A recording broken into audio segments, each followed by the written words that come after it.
Welcome to Luca is a Billionaire, where the only thing I invest in is your answers. You'll start by preparing the watch so the manual entry is accurate. Make sure it's on your wrist, unlocked, and updated.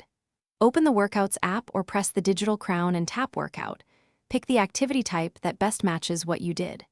You're choosing a close match because Apple uses type-specific sensors and algorithms to estimate calories and distance.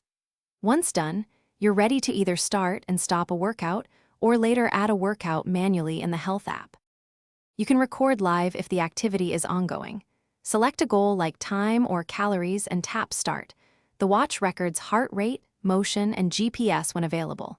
During the session, use pause for breaks and end when finished, then confirm save. Save ensures the watch transfers the session to activity rings and the Health app. This matters because automatically recorded metrics are used for trends and awards. If you need precision, check the duration and GPS distance before saving to ensure accuracy. If you skipped recording or need to adjust, use your iPhone. Open Health, browse activity, then workouts and tap Add data. You'll enter the activity type, start and end times, duration, calories, and distance when you know them. This produces a precise entry for activity rings. Make sure times match your watch time zone and that health permissions allow workouts to write, otherwise the rings won't update.